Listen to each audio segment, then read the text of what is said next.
কথাটা তিতা হলেও কথাটা বাস্তব।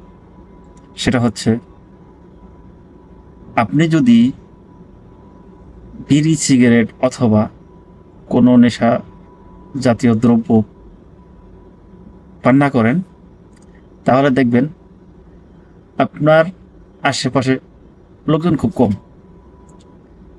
কারণ বিড়ি, সিগারেট যারা খায় তাদের বন্ধু-বান্ধব অনেক হয়।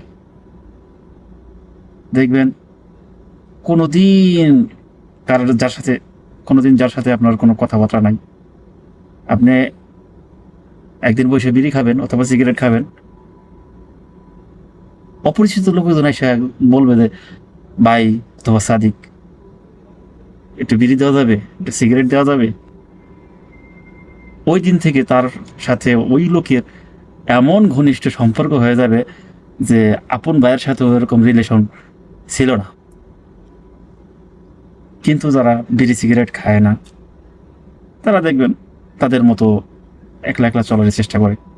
সবকিছু থেকে এভয়েড করে চলার চেষ্টা করে। কারণ আপনি যত বেশি মানুষের সাথে মিশবেন, যদি তারা ভালো হয় তাহলে আপনি ভালো হবেন। আর যদি খারাপ মানুষের সাথে চলেন, ১ দিন, ২ দিন, ৩ দিন আপনিও হয়তোবা খারাপ হবেন না, কিন্তু খারাপের একটা হাওয়া আপনার গায়ে লাগবে।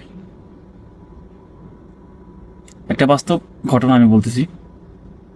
আমি যখন কলেজে পড়ি, তখন আমার কলেজের যত ফ্রেন্ড ছিল, সব ফ্রেন্ডের কথা আমি বলতেছি না, সরি। আমার কিছু ক্লোজ ফ্রেন্ড ছিল, তারা সিগারেট খেত। তো আমাকে অফার করছিল যে, "যদি তুই সিগারেট খাস, তোর ১ বছরের সিগারেটের টাকা যা লাগে আমি দিব, না আমরা দিব।" বাট আমি তাদের অফারে এগ্রি হই নাই। যার কারণে আমি এখনো সিগারেট থেকে দূরে আছি, আলহামদুলিল্লাহ। তো এরকম বন্ধু অনেক আছে যে আপনাকে খারাপ দিকে আকৃষ্ট করার জন্য সে আপ্রাণ চেষ্টা করবে। সেটা থেকে আপনার বেঁচে থাকতে হবে। সে আপনাকে, ফর এক্সাম্পল আমার মতো ১ বছর নয় আপনাকে সিগারেট খাওয়ার অথবা নেশা জাতীয় দ্রব্য খাওয়ার জন্য টাকা দিল। বাট ১ বছরে তো আপনার লাইফটা শেষ না। আপনার তো আল্লাহ পাক যতদিন আপনার